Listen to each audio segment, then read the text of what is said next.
ಯಶೋಗ್ನಿತ್ತಪತ್ಯೇಷ ಸೂರ್ಯಃ ಏಷ ಪರ್ಜನ್ಯೋ ಭಗವಾನೇಷಃ ವಾಯುರೇಷ ಪೃಥ್ವೀರೈಃ ದೇವಸ್ತದಸತ್ಯಾಮೃತಂಚ ಯತ್ ನಮ ಪ್ರಾಣಾಯ ವಾಚಸ್ಪತಯೇ ಸ್ವಾಹ ನಮೋ ವಾಚೆ ಪ್ರಾಣಪತ್ನಿ ಸ್ವಾಹ.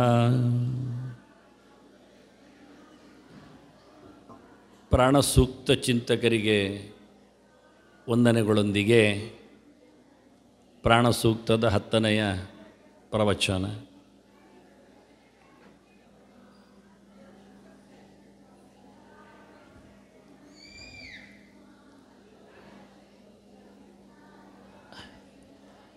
ಅದಾಗಲೇ ನಾನು ಬಂದಾಗ ಲಕ್ಷ್ಮೀ ಬಾರಮ್ಮ ಆಗ್ತಿತ್ತು. ಒಂದೆಡೆ ವೇದಿಕೆಯಲ್ಲಿ ಬಾರಮ್ಮ ಲಕ್ಷ್ಮಿ, ಇನ್ನೊಂದೆಡೆ ಶಾರದಮ್ಮ, ಮತ್ತೆಲ್ಲ 9 ದುರ್ಗೆಯರು. ಅದನ್ನು ಸ್ಕಂದಮಾತೆ, ಬ್ರಹ್ಮಚಾರಿಣಿ ಎಲ್ಲ ಕರೆಯುವಾಗ ಅದೊಂದು ಪಾರ್ವತಿ ಲೋಕ. ಅತ್ತ ಪಾರ್ವತಿ ಲೋಕ, ಇಲ್ಲಿ ಶಾರದಮ್ಮೆಯ ಮಂಟಪ, ಇಲ್ಲಿ ಲಕ್ಷ್ಮೀ ಬಾರಮ್ಮ. ನಾವು ಯಾರನ್ನು ಕರಿತೇವೆ ಎನ್ನುವುದೇ ನಮಗೆ ಗೊತ್ತಾಗೋದಿಲ್ಲ. ಗಮ್ಮತ್ತೊಂದರೆ ಹಾಗೆ, ಏನಿದು ಉಪಾಸನೆಯ ಗೌಜಿ? ಯಾರಮ್ಮರು, ಯಾರು ತಾಯಿಯರು, ಯಾರ ಚಿಂತನೆ? ನವರಾತ್ರಿ ಯಾರಿಗೆ? ನಾನು ಮೊದಲ ಒಂದು ದಿವಸ ಪ್ರವಚನದಲ್ಲಿ ಹೇಳಿದ್ದೆ, ನವರಾತ್ರಿ ಅಂದಾಗ ಇಡೀ ನಮ್ಮ ವಾರ್ಷಿಕೋತ್ಸವದಲ್ಲಿ ಈಗ ಶಯನ ಮಾಡಿರುವವ, ಕಾರ್ತಿಕದಲ್ಲಿ ಏಳುವವ, ಕಾರ್ತಿಕ ದಾಮೋದರ ಕೃಷ್ಣ ಈಗ ಮದುವೆಯೆಲ್ಲ ಆಗುವುದಿಲ್ಲ, ಉಪನಯನ ಎಲ್ಲ ಮಾಡುವುದಿಲ್ಲ, ಉತ್ಸವಗಳೆಲ್ಲ ನಡೆಯುವುದೇ ಇಲ್ಲ. ಯಾಕೆ? ದೇವರು ಮಲಗಿದ್ದಾರೆ ಅಂತ.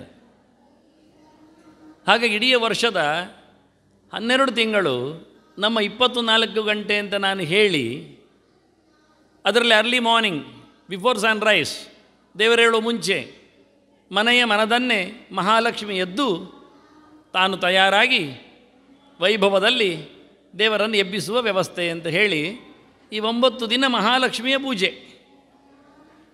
4:30 ಗಂಟೆಗೆ ಅವಳು ಎದ್ದಿದ್ದಾಳೆ. ತನ್ನ ವೈಭವದ ದಿನಗಳಲ್ಲಿ ಎಲ್ಲರನ್ನು ಎಬ್ಬಿಸ್ತಾಳೆ. ಮತ್ತು ನಾರಾಯಣನನ್ನು ಇನ್ನು ಎಬ್ಬಿಸ್ಲಿಕ್ಕೆ ಉಂಟು, ಮೀಸಲಿಕ್ಕೆ ಉಂಟು, ಎಲ್ಲ ಗೌಜಿ ಇದೆ ಮತ್ತು ನಮ್ಮ ಹಬ್ಬಗಳ ಕ್ರಮ. ಹೀಗೆ ಇಡೀ ವರ್ಷ ದೇವತೆಗಳಲ್ಲಿ ನಮ್ಮದೊಂದು ವರ್ಷದಲ್ಲಿ, ಅವರೊಂದು ದಿನದಲ್ಲಿ ಆಗುವಂತೆ ನಮ್ಮಲ್ಲಿ ಒಂದು ವರ್ಷದಲ್ಲಿ ಆಗತಕ್ಕಂಥ ಚಿಂತನೆಗಳು. ಹಾಗಾಗಿ ಇದೀಗ ಹೇಳುವುದು ಮಹಾಲಕ್ಷ್ಮಿಯ ಒಡ್ಡೋಲಗ. ನಮಗದು ಯಾರೂ ಗೊತ್ತೇ ಇಲ್ಲದೆ ಲಕ್ಷ್ಮಿಯನ್ನು 9 ದಿನ ಪೂಜೆ ಮಾಡುತ್ತೇವೆ. ಅದರಲ್ಲಿಯೂ ಮೊದಲ ದಿನ ಗುಡಿಸುವುದು, ಶುದ್ಧಗೊಳಿಸುವುದು, ಮಹಾಕಾಳಿಯಾಗಿ ಕಪ್ಪನ್ನೆಲ್ಲ ಒರೆಸಿ, ಮತ್ತಿನ 3 ದಿನ ಸರಸ್ವತಿಯಾಗಿ ವೈಭವಗಳನ್ನೆಲ್ಲ ಒಟ್ಟು ಮಾಡಿ, ಚಿಂತನೆಗಳನ್ನೆಲ್ಲ ಮಹಾಲಕ್ಷ್ಮಿಯಾಗಿ ಸಂಪತ್ತುಗಳನ್ನೆಲ್ಲ ಒಟ್ಟು ಮಾಡಿ, ಮತ್ತು ಮಹಾಸರಸ್ವತಿಯಾಗಿ ಆಕೆ ಜ್ಞಾನದ ಚಿಂತನೆಯಲ್ಲಿ ನೆಲೆಗೊಳ್ಳುವುದು. ಹೀಗೆ ಮಹಾವಿಷ್ಣು ಇದ್ದಾಗೆ ವಿಷ್ಣುಂ ಜಿಷ್ಣುಂ ಮಹಾವಿಷ್ಣುಂ ಅಂತ ಮಹಚ್ಛಬ್ದವನ್ನು ದೊಡ್ಡಸ್ತಿಕೆಯಲ್ಲಿ ಹಾಕ್ತಾರೆ. ಭಗವಂತ ಬ್ರಹ್ಮನಲ್ಲಿದ್ದುಕೊಂಡು ಸೃಷ್ಟಿ ಮಾಡುತ್ತಾನೆ, ಶಿವನಲ್ಲಿದ್ದುಕೊಂಡು ಸಂಹಾರ ಮಾಡ್ತಾನೆ, ಪ್ರತ್ಯೇಕವಾಗಿ ತಾನು ವಿಷ್ಣುವಾಗಿದ್ದುಕೊಂಡು ನೆಲೆಗೊಳಿಸ್ತಾನೆ, ಸ್ಥಿತಿ ಮಾಡುತ್ತಾನೆ. ಬ್ರಹ್ಮಣಿ ಬ್ರಹ್ಮರೂಪೋಸೌ ಶಿವರೂಪೇ ಶಿವಸ್ಥಿತಃ ಅಂತ ಪೃಥಗೇವ ಸ್ಥಿತೋ ವಿಷ್ಣು ಅಂತ. ಹೀಗೆ ಭಗವಂತನ ಜಗತ್ತಿನ ವ್ಯಾಪಾರಗಳು. ಸೃಷ್ಟಿಯನ್ನು ಮಾಡಿಸ್ತಾನೆ, ಅದರ ಒಳಗಿರ್ತಾನೆ, ಸಂಹಾರವನ್ನು ಮಾಡಿಸ್ತಾನೆ, ಅದರ ಒಳಗಿರ್ತಾನೆ, ಪಾಲನೆಯನ್ನು ಮಾಡಿಸ್ತಾನಲ್ಲ, ಮಾಡ್ತಾನೆ. ಹಾಗಾಗಿ ಮಹಾಲಕ್ಷ್ಮಿಯೂ ಸಹ ಪಾರ್ವತಿಯೊಳಗಿದ್ದುಕೊಂಡು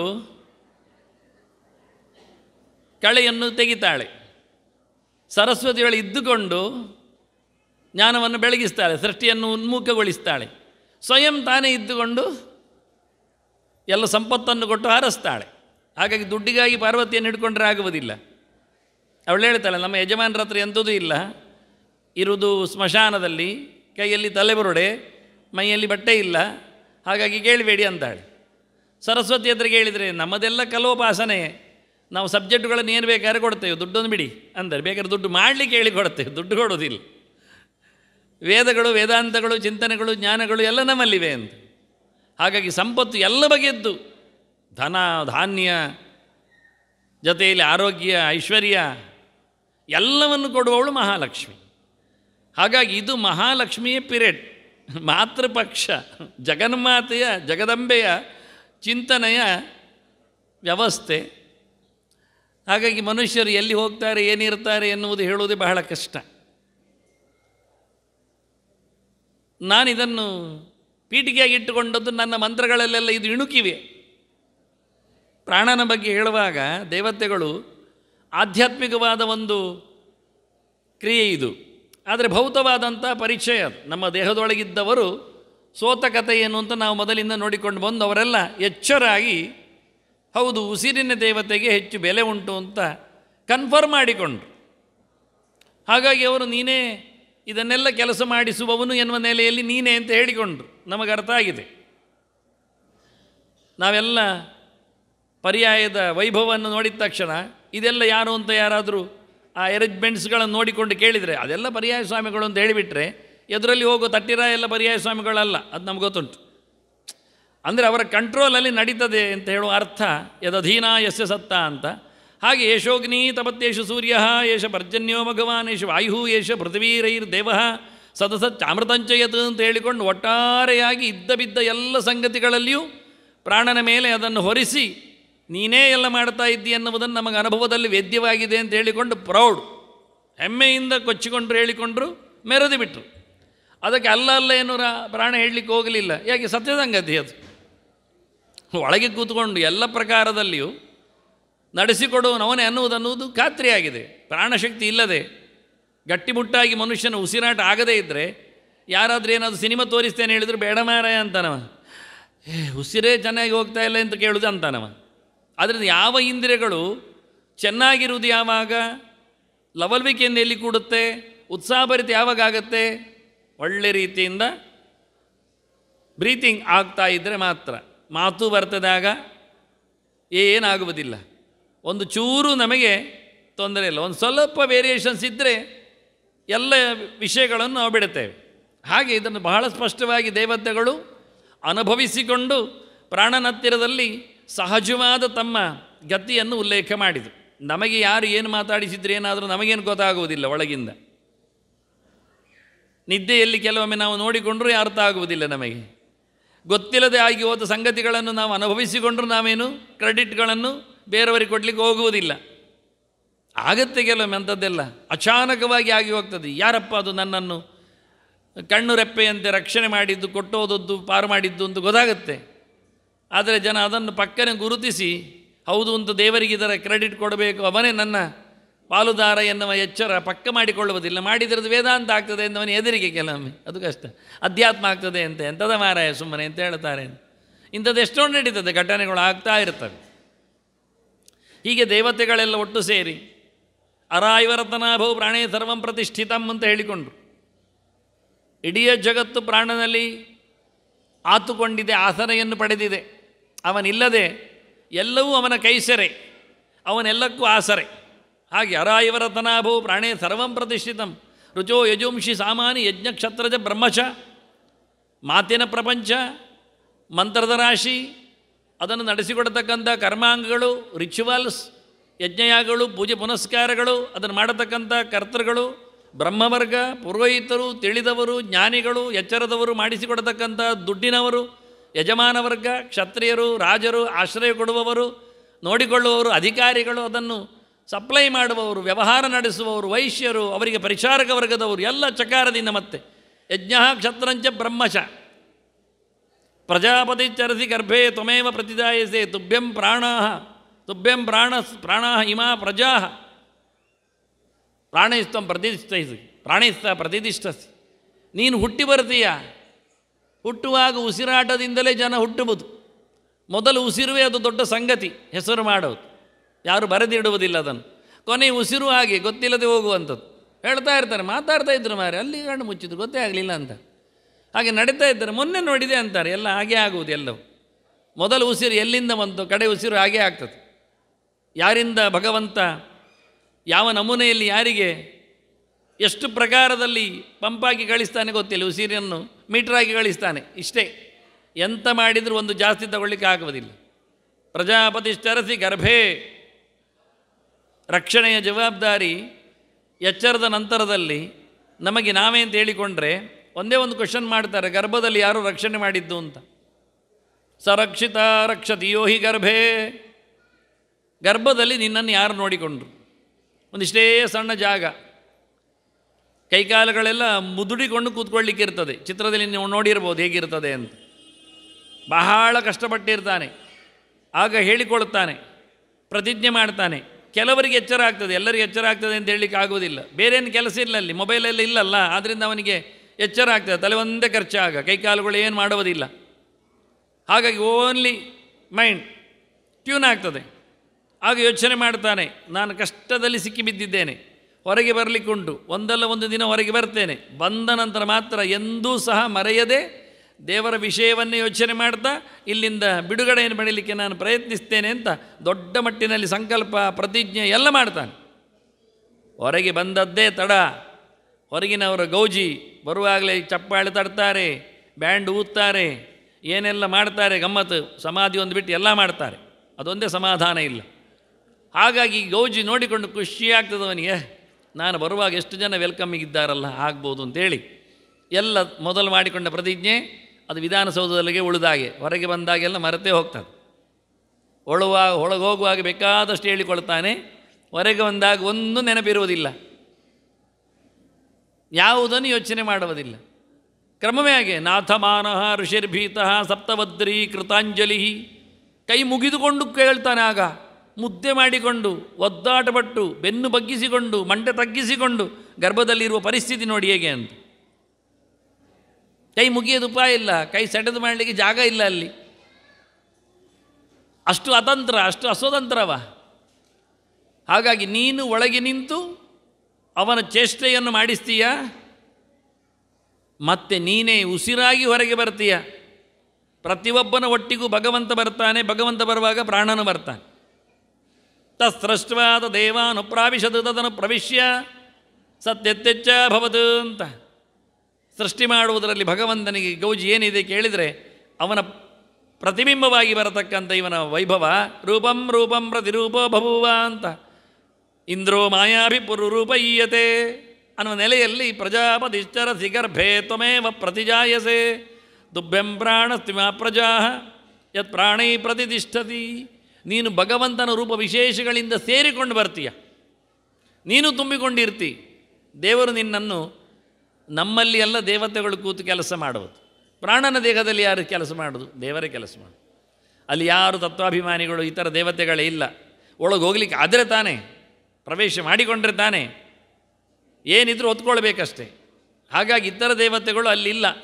ಪ್ರಾಣನೊಳಗೆ ತತ್ವೇಶ್ವರು ಯಾರು ಕೇಳಿದರೆ ಭಗವಂತನದ್ದೇ ರೂಪ ವಿಶೇಷಗಳು.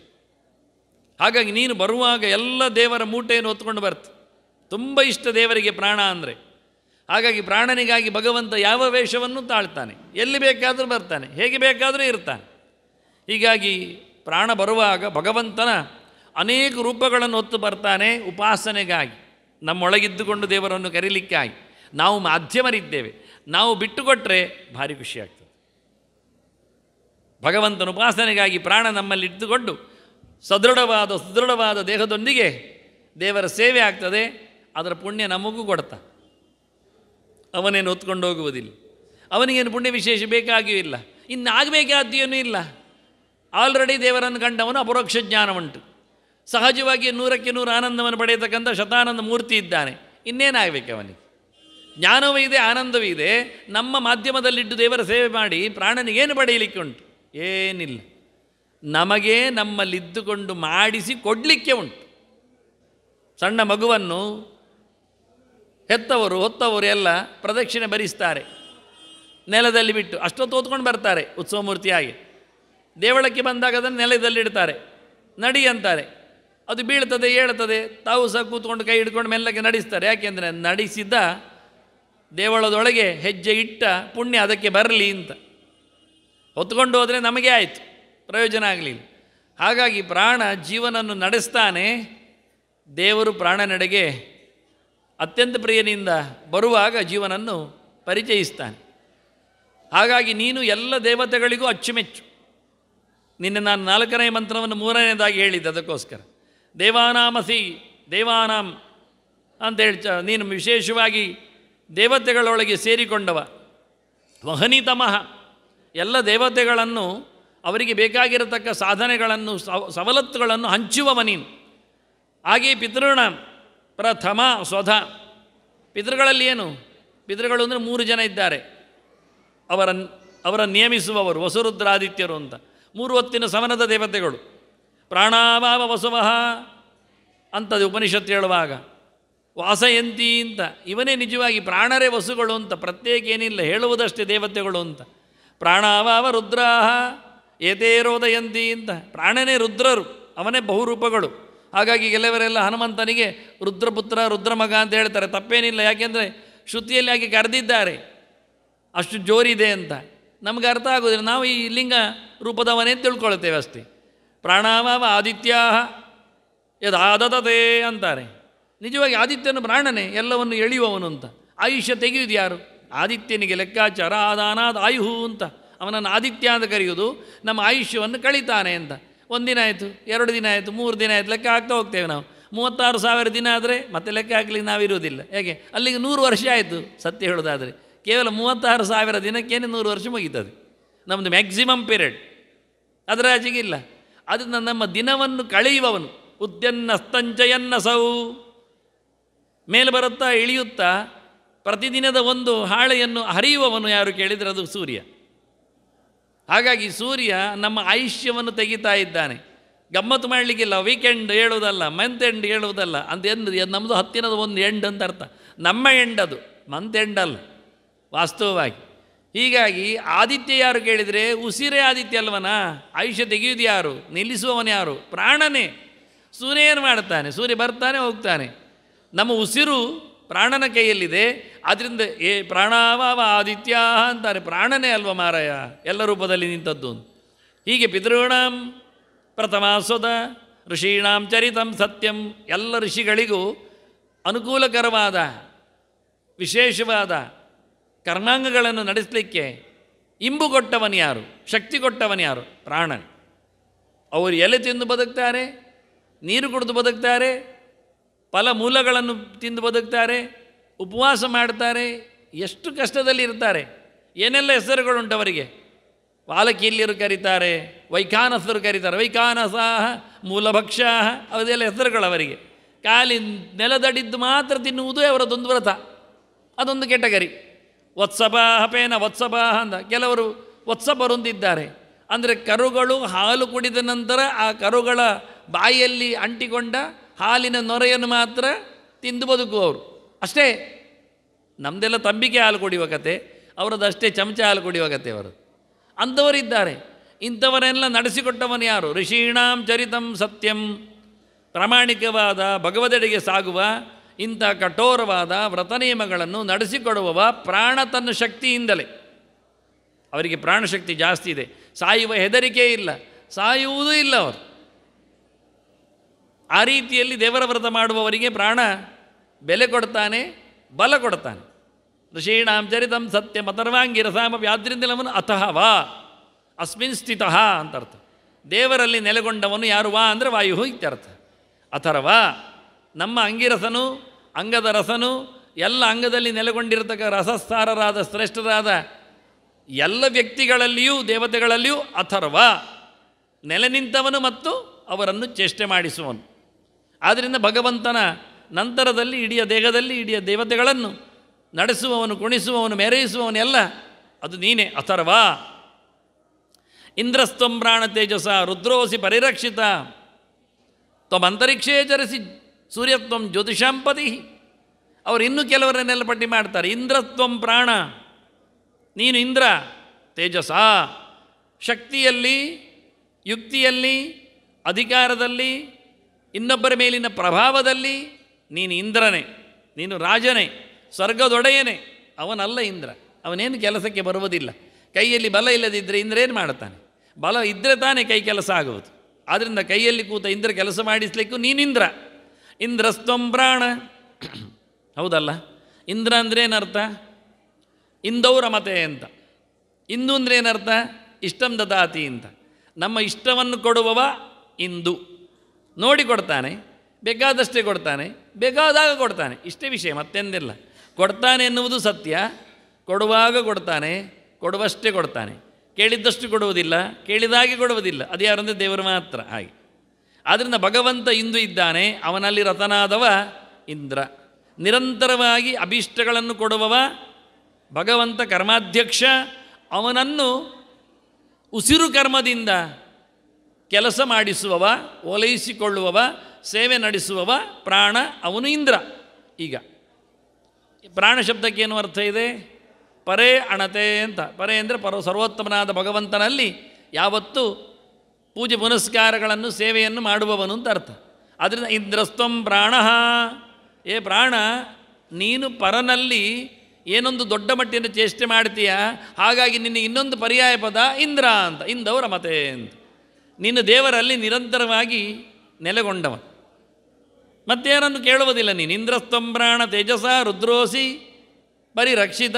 ನೋಡಿ, ದೇವತೆಗಳು ಹೇಳ್ತಾರೆ ನೀನು ರುದ್ರ, ಹಾಗಾದರೆ ಸರಿಯಾಯ್ತಲ್ಲ, ಚೆನ್ನಾಗಿದೆ ಅಲ್ಲ. ರುದ್ರ ಅಂತ ಪ್ರಾಣನನ್ನು ಕರೆದ್ರೆ ಪ್ರಾಣಪುತ್ರನನ್ನು ರುದ್ರಪುತ್ರ ಅಂತ ಕರೆಯೋದ್ರಿಂದ ಬೇಜಾರಾಗುವುದಿಲ್ಲ. ಮತ್ತು ರುದ್ರ ಅಂದರೆ ನೀವು ಶಂಕರ ಅಂತ ಅರ್ಥ ಮಾಡದಿದ್ದರೆ ಸರಿ ಅಷ್ಟೇ. ಮತ್ತೆ ಯಾಕೆ ರುದ್ರ ಅಂತ ಕರೀತಾರೆ ದೇವರನ್ನಾಗಲಿ ಪ್ರಾಣನನ್ನಾಗಲಿ? ರೋದಯತಿ ಅಂತಲ್ಲ, ವಾಸ್ತವವಾಗಿ ಇರಲಿ, ಅದು ಆಗಬಹುದು. ಇಲ್ಲಿ ನಿಜವಾಗಿ ಏನು? ರುದಂ ರಾತಿ ಅಂತ, ಸದ್ದು ಮಾಡ್ತಾನೆ ಅಂತ ರುದ್ರ. ಪ್ರಾಣ ಅಂದ್ರೇನು? ಪರಮಣತೆ ಅಂತ, ಪರಮಾತ್ಮನನ್ನು ಮಾತಾಡಿಸ್ತಾನೆ ಅಂತ. ಸದ್ದು ಮಾಡಿ ಅಣಗತ ಉಂಟು, ಅಣಶಬ್ದೆ ಅಂತ ಅರ್ಥ. ಅಣಶಬ್ದೆ ಅಂತುಂಟು, ಅಣಗತ ಉಂಟು. ಹಾಗೆ ಹೇಳಿದ ಅಣಗತವು, ಈಗ ಅಣಶಬ್ದೆ. ಸದ್ದು ಮಾಡಿದೆ ನೀನು, ದೇವರನ್ನು ಯಾವತ್ತೂ ನೆನಪಿಸ್ತಾ ಇರುತ್ತೆ. ನಿರಂತರ ಸೊಲ್ಲು ನಿನ್ನದು ದೇವರ ಬಗ್ಗೆ. ಹಂಸ ಮಂತ್ರವನ್ನು ಜಪ ಮಾಡುವವನು ನೀನು. ದೇವರನ್ನು ದೋಷ ದೂರನನ್ನಾಗಿ ಗುಣಪೂರ್ಣನನ್ನಾಗಿ, 2 ಅಕ್ಷರದ ಅರ್ಥ ಅದು. ಹಾ ಅಂದರೆ ಹಾನ, ಬಿಟ್ಟಿದ್ದು ಏನು? ದೋಷವನ್ನೆಲ್ಲ ಬಿಟ್ಟಿದ್ದಾನೆ. ದೇವರಲ್ಲಿ ಯಾವುದೇ ಕೆಟ್ಟದೂ ಇಲ್ಲ. ಮತ್ತು ಸಾ ಅಂದರೆ ಸಾರ, ಎಲ್ಲ ಗುಣಗಳು ಅವನಲ್ಲಿ ತುಂಬಿವೆ. ಸಾರಭೂತತ್ವಾದ ಗುಣ ದೋಷ ದೂರತ್ವಾತ್, ಈ 2 ಅರ್ಥದಲ್ಲಿ ಹಂಸ ಅಂತ ಭಗವಂತನನ್ನು ಕರೆಯುತ್ತೆ. ದೇವರನ್ನು ಬಿಟ್ಟರೆ ಪ್ರಾಣನನ್ನೇ ಹಂಸ ಅಂತ ಕರಿತೇವೆ ನಾವು. ಹಾಗಾಗಿ ಪ್ರಾಣನ ವಾಹನ ಹಂಸ ವಾಹನವನು. ಜೀವನ ಹಂಸನೇ ಮತ್ತೆ ನಿಜವಾಗಿ ಎಲ್ಲವನ್ನು ಕಳ್ಕೊಂಡಾಗ. ಹಾಗಾಗಿ ಅಂಥ ಪರಮಹಂಸನಾಗಿ ಪರಮೋಚ್ಚಂಸನಾದ ಭಗವಂತನನ್ನು ನಿರಂತರವಾಗಿ ಕರೆಯುವುದರಿಂದ, ಸದ್ದು ಮಾಡುವುದರಿಂದ, ಎಲ್ಲ ಮಾತುಗಳಿಂದ ಅವನನ್ನು ಚಿಂತನೆ ಮಾಡೋದರಿಂದ ರುದ್ರೋಸಿ ಪರಿರಕ್ಷಿತ, ಎಲ್ಲರನ್ನು ರಕ್ಷಣೆ ಮಾಡುವ. ರುದ್ರನಿಗೆ 2 ಆಸ್ಪೆಕ್ಟ್ಗಳಿವೆ. ಒಂದು ಸಂಹಾರ ಶಕ್ತಿಯವ, ಇನ್ನೊಂದು ರೋಗ ದೂರ ಮಾಡುವುದರಿಂದ ರಕ್ಷಣಾ ಶಕ್ತಿಯವ. ವ್ಯಕ್ತಿಗಳನ್ನು ಬಚಾವ್ ಮಾಡೋದು ರುದ್ರನೇ. ಆದ್ದರಿಂದ ನಾವೆಲ್ಲರೂ ಪೂಜೆ ಮಾಡೋದು ಯಾಕೆ? ಸಾಯ್ಲಿಕ್ಕಲ್ಲ ಅವನನ್ನು. ಮತ್ತು ಮೃತ್ಯುಂಜಯ ಮಾಡೋದು ಯಾಕೆ? ಸಾಯ್ಲಿಕ್ಕ, ಬದುಕಬೇಕು ಅಂತಲ್ವ? ಹಾಗಾದರೆ ರಕ್ಷಣೆ ಮಾಡುವ ವ್ಯವಸ್ಥೆಯೂ ರುದ್ರನಲ್ಲಿದೆ, ಭಕ್ಷಣೆ ಮಾಡುವ ವ್ಯವಸ್ಥೆಯೂ ರುದ್ರನಲ್ಲಿದೆ. ಅವನು ಸಂಹಾರ ಶಕ್ತಿ ಹೌದು, ಅವನು ರಕ್ಷಣಾ ಶಕ್ತಿ ಹೌದು. 2 ಒಟ್ಟು ಮಾಡುವಾಗ ನಮ್ಮ ರೋಗಗಳನ್ನು ಸಂಹಾರ ಮಾಡಿ ನಮ್ಮನ್ನು ರಕ್ಷಣೆ ಮಾಡ್ತಾನೆ. ವೈದ್ಯರಿಗೂ ರುದ್ರನಿಗಿರುವ ವ್ಯತ್ಯಾಸ ಇಷ್ಟೇ. ಅವರು ರೋಗಗಳನ್ನು ಉಳಿಸಿಕೊಳ್ತಾರೆ, ರೋಗಿಯನ್ನು ಮುಗಿಸಿಬಿಡ್ತಾರೆ. ಇವ ರೋಗಿಯನ್ನು ಉಳಿಸಿಕೊಳ್ತಾನೆ, ರೋಗವನ್ನು ಮುಗಿಸಿಬಿಡ್ತಾನೆ. ಆದ್ದರಿಂದ ರೋಗ ದೂರ ಮಾಡುವುದರಿಂದ ರುದ್ರ. ಋಗ್ ದ್ರಾವಯತೆ, ರುಜಂ ದ್ರಾವಯತೆ ಅಂತ ಹೇಳಿ ನಿಜವಾಗಿ ರೋಗವನ್ನು ತೆಗೆಯುವವನು. ಆದ್ದರಿಂದ ಅವನನ್ನು ಬಿಷಕ್ತ ಮಂತ್ವಾಂ ಬಿಷಜಂ ಅಂತ ಶ್ರುತಿಗಳೆಲ್ಲ ರುದ್ರನನ್ನು ದೊಡ್ಡ ವೈದ್ಯ ಅಂತ ಕರೀತದೆ. ಹಾಗೆ ಕರೆದದ್ದಕ್ಕೇ ನಾನು ಹೇಳಿದ್ದಲ್ಲ, ಮೃತ್ಯುಂಜಯ ಹೋಮ, ಆನಂತರ ಆಯುಷ್ಯ ಶಾಂತಿ, ದೂರ್ವಾ ಹೋಮ, ಎಷ್ಟೆಲ್ಲ ಮಾಡ್ತಾರೆ. ಎಲ್ಲ ಮಾಡುವುದು ಯಾಕೆ? ರುದ್ರನ ಪ್ಲೀಸ್ ಮಾಡಲಿಕ್ಕೆ. ಯಾಕೆ ಅಂದರೆ ಒಂದು ಮಾರೆ ಸಾವು ಒಂದು ಪಕ್ಕ ಬರದಿರಲಿ ಅಂತ. ಬಾಯಲ್ಲಿ ಯಾವತ್ತು ಹೇಳ್ತಾ ಇರೋದು ಅದುವೇ, ಸಾವೇ ಇಲ್ಲರಿ ಅಲ್ಲಿಗೆ ಬೈಯುವಾಗ. ಆದರೆ ಅವನಿಗೆ ಮಾತ್ರ ಬರಬಾರ್ದದು. ಎಂಥ ಮಾರೆ ನಿನ್ನ ಸಾವು ಕರ್ಮ ಅಂತಾನೆ, ಎಂಥಾದರೂ ಕೊಟ್ಟರು ತೆಗೆದ್ರು ಎಲ್ಲ. ಹಾಗಾಗಿ ಬೈಯುವಾಗ ಅವನನ್ನು ಕರೀತಾ ಇರ್ತಾನೆ, ಬರುವಾಗ ಮಾತ್ರ ದಮ್ಮೆ ಆಗ್ತಾನೆ. ಅಂಥ ರುದ್ರನನ್ನು ಸಹ ರಕ್ಷಣೆ ಮಾಡಿದವ ನೀನೇ. ಒಳ್ಳೆ ಕಥೆ ಇತ್ತದು. ವಿಷವಂತಲ್ಲ, ಸಮುದ್ರ ಮಥನ ಮಾಡುವಾಗ ಮೊದಲು ಬಂದದ್ದು. ಆಗ ದೇವರು ಸುಮ್ಮನೆ ಇದ್ದ, ಅವನು ಕಡಿಲಿಕ್ಕೆ ಸೇರಿದ್ದಾನೆ. ವಿಷ ಬಂದಾಗ ಇಡೀ ಜಗತ್ತನ್ನು ಯಾವತ್ತು ರಕ್ಷಣೆ ಮಾಡುವ ಜವಾಬ್ದಾರಿ ಇರುವುದು ಪ್ರಾಣನಿಗೆ. ವಾತಾವರಣದಲ್ಲಿ ವಾಯುಮಂಡಲದಲ್ಲಿ ಕೂತವನವನೇ. ಬಂಗಾರದ ತಟ್ಟೆಯಲ್ಲಿ ಆ ಕಾಲಕೂಟವನ್ನು ಹಾಕ್ಕೊಂಡು ಕುಡಿಲಿಕ್ಕೆ ಹೋದ. ಅಷ್ಟೊಂದು ವಾಯುಂ ಚೋಚೆ ಪ್ರಶಾಂತಿ, ದೇವರು ಕಣ್ಣು ನೋರೆ ಮಾಡಿ ವಾಯುದೇವರ ಹತ್ರ ಹೇಳಿದರು, ಖಾಲಿ ಮಾಡು ಅಂತ. ಅವನು ಬಂಗಾರ ತಟ್ಟೆಯಲ್ಲಿ ಇಟ್ಕೊಂಡು ಕುಡಿಲಿಕ್ಕೆ ಹೋದಾಗ ಶಿವ ಇದ್ದಾನೆ ಪಕ್ಕದಲ್ಲಿ, ನಂಗೊಂಚೂರು ಕೊಡು ಅಂದ. ಸ್ವಲ್ಪ ಕಷ್ಟ ಆಗ್ತದೆ ಈಗ, ಯಾಕೆಂದರೆ ಎಲ್ಲಿಯಾದರೂ ಕೊಟ್ಟರೆ ಖಾಲಿ ಆದರೆ ಅವ ಗ್ಯಾರಂಟಿ ಅಂದರು. ಇವನಾದರೂ ಉಸಿರಿನ ದೇವತೆ, ಉಸಿರು ಗಟ್ಟಿ ಉಂಟು, ಅವನಿಗೆ ಗೊತ್ತುಂಟು ಎಲ್ಲಿ ಕಂಟ್ರೋಲ್ ಮಾಡಲಿಕ್ಕೆ ಉಂಟು ಅಂತ. ಇವನಿಗೇನು ಮಾಡುವ, ಕಡೆಗೆ ಸ್ವಲ್ಪ ಕೈಯಲ್ಲಿ ಹಿಚ್ಚುಕಿ ಅದರ ಸಾರ ತೆಗೆದು ಕೊಜಂಟಿ ಜೊಗಟ್ ಅದನ್ನು ಸ್ವಲ್ಪ ಕೊಟ್ಟ. ಅದು ಪೂರಲ್ಲ, ಚೂರೇ. ಅದು ಚೂರು ತಿನ್ನಲಿಕ್ಕೆ ಹೋಗಿ ಅವನ ಕುತ್ತಿಗೆ ಎಲ್ಲ ಕಪ್ಪಾಯಿತು. ಅಲ್ಲಿಗೆ ಮತ್ತೆ ಮಲಗಿಬಿಟ್ಟ, ಸಾಯಲಿಲ್ಲ ಪುಣ್ಯಕ್ಕೆ. ಯಾಕೆಂದರೆ ಅವನು ಹೇಳಿದ, ಹೆಂಡತಿ ಕೇಳಿದ್ಲು ಪಾರ್ವತಿ ಮತ್ತೆ ಮನೆ ಹೋಗಿದ್ದ ನಂತರ, ನೀವು ಎಂಥ ಧೈರ್ಯದಲ್ಲಿ ಕುಡ್ದದ್ದು ಅಂದರು. ಇವತ್ತು ಕೆಲವರೆಲ್ಲ ಕೇಳ್ತಾರೆ ಎಂತ ಕುಡಿದ್ರಿ ಅಂತ. ಇಲ್ಲಿ ಎಂತ ಕುಡ್ದ ಕೇಳಿ, ಎಂಥ ಧೈರ್ಯದಲ್ಲಿ ಕುಡ್ದದ್ದು. ಹೇಗೆ ಅಂದರೆ ಎಲ್ಲಿಯಾದರೂ ವಿಷ ಕುಡಿಯುವುದುಂಟಾ, ನನ್ನ ನೆನಪಾಗಲಿಲ್ವ, ಎಲ್ಲ ಸತ್ಯ ಹೋದರೆ ನನ್ನ ಕತೆ ಅಂಥದ್ದು ಕೇಳ್ತಾಳೆ. ಅದಕ್ಕೆ ಅವ ಹೇಳಿದ, ನನಗೆ ಗ್ಯಾರಂಟಿ ಇತ್ತು ಅಂತ. ಎಂಥ ಗ್ಯಾರಂಟಿ ಇತ್ತು? ಇತಿ ನಾಮತ್ರ ಏಣೈವ ಪೀತನ್ ದೇವಿ ಮಯಾ ವಿಷಂ. ನಾನು 3 ಹೆಸರು ಗಟ್ಟಿ ಹೇಳಿದೆ, ಕುಡಿದು ಬಿಟ್ಟೆ ಅಂದ. ಎಂಥ ಹೆಸರು ಹೇಳಿದ್ರಿ? ಅಚ್ಯುತ, ಅನಂತ, ಗೋವಿಂದ ಹೇಳಿದೆ. ಅಚ್ಯುತ ಹೇಳಿದರೆ ಖಾಲಿ ಆಗುವುದಿಲ್ಲ, ಏನಾದರೂ ಸೈಡ್ ಎಫೆಕ್ಟ್ ಇರುವುದಿಲ್ಲ. ಅನಂತ ಹೇಳಿದರೆ ಸತ್ತೋಗುವುದಿಲ್ಲ. ಗೋವಿಂದ ಹೇಳಿದರೆ ಮತ್ತೆ ಎಚ್ಚರ ತಪ್ಪುವುದಿಲ್ಲ, ಯಾಕೆಂದರೆ ಎಲ್ಲ ಎಚ್ಚರ ಹೋದರೆ ಬರಬೇಕಲ್ಲ. ಹಾಗಾಗಿ ಮತ್ತೆ ಎಚ್ಚರ ಆಗ್ತದೆ, ಜ್ಞಾನಕ್ಕೆ ಬರ್ತದೆ. ಕೆಲವರಿಗೆ ಸೈಡ್ ಎಫೆಕ್ಟು ಅಂಗವೈಕಲ್ಯ ಬರ್ತದೆ, ಯಾವುದಾದ್ರೂ ಮಾತ್ರೆ ಹೆಚ್ಚು ಕಡಿಮೆ ಆದರೆ, ಡೋಸೇಜ್ ಹೆಚ್ಚಾದರೆ. ಇನ್ನು ಕೆಲವರಿಗೆ ಸ್ವಲ್ಪ ಡೋಸೇಜ್ ಹೆಚ್ಚಾದರೆ ಅರವಳಿಕೆ ತಪ್ತದೆ, ಮೈಂಡ್ ಕಂಟ್ರೋಲೇ ಹೋಗ್ತದೆ, ಯಾರೇನು ಅಂತ ಗೊತ್ತಾಗೋದಿಲ್ಲ. ಆದ್ದರಿಂದ ಗೋವಿಂದನಾಗಿ ಮತ್ತೆ ತರಬೇಕು. ಅಚ್ಯುತನಾಗಿ ಎಲ್ಲಿಯೂ ಕೊರತೆ ತರಿಸಬಾರದು, ಅನಂತನಾಗಿ ಸಾವನ್ನು ಕೊಡಬಾರದು. ಹೀಗೆ ನಾನು 3 ಪ್ರಕಾರದಲ್ಲಿ ಕೇಳಿಕೊಂಡೆ ಅಂತಾನೆ. ದೇವರ ಹತ್ರ ಕೇಳಿದೆ, ಕೊಡದೆ, ಗ್ಯಾರಂಟಿ. ದೇವರ ನಾಮ, ದೇವರ ಔಷಧ ಎನ್ನುವುದು ಅದ್ಭುತವಾದದ್ದು, ಎಲ್ಲಕ್ಕಿಂತ ಮಿಗಿಲಾದದ್ದು. ವೈದ್ಯೋ ನಾರಾಯಣೋ ಹರಿಹಿ ಅಂತ. ಹಾಗಾಗಿ ರುದ್ರದೇವ ವಿಷವನ್ನು ಉಂಡು ನಂಜುಂಡನಾಗಿಯೂ ಬದುಕುಳಿದದ್ದರಿಂದ ಅವನು ಅಮೃತ ಮೃತ್ಯುಂಜಯ ಅಂತ ಅನಿಸಿಕೊಂಡ. ಮಗದೊಬ್ಬರಿಗೂ ಸಹ ಎಂತಹ ಹೆಚ್ಚು ಕಡಿಮೆ ಆದರೂ ಬದುಕಿಸುವ ಜವಾಬ್ದಾರಿ ಅವನಲ್ಲಿ ಬಂದಿದೆ. ಹಾಗೆ ಲೋಕಕ್ಕೆ ಅವನನ್ನು ಬಿಟ್ಟುಕೊಟ್ಟಿದ್ದಾರೆ. ಅದಕ್ಕೂ ಮಿಗಿಲಾದ ಅವನಿಗೂ ಪ್ರಾಣವನ್ನು ದಯಪಾಲಿಸಿದ ಅತ್ಯಂತ ಎತ್ತರದ ಸ್ವಯಂ ಬಲಶಾಲಿಯಾದ ಅವನಿಗೂ ನಾಮತ್ರಯದಿಂದ ಬಚಾವಾಗಲಿಕ್ಕೆ ಆಯಿತು. ಪ್ರಾಣನಿಗಾಗಲ್ಲ, ಸ್ವಯಂವೇ ಅಷ್ಟು ಬಲ ಇದೆ. ಅವನು ಪೂರ್ಣ ಅಮೃತಮ್ಮೆ. ವಾಯುರನಿಲಂ ಅಮೃತಂ, ಪ್ರಾಣತತ್ವವನ್ನು ಅಮೃತ ಅಂತಲೇ ಕರೆದಿದ್ದಾರೆ. ಇಲ್ಲಿ ಕೊನೆಯಲ್ಲಿ ಸದ್ ಸಚ್ಚಾಮೃತಂಚಯತ್, ನಿನ್ನನ್ನು ಅಮೃತ ಹೇಳುತ್ತೇನೆ.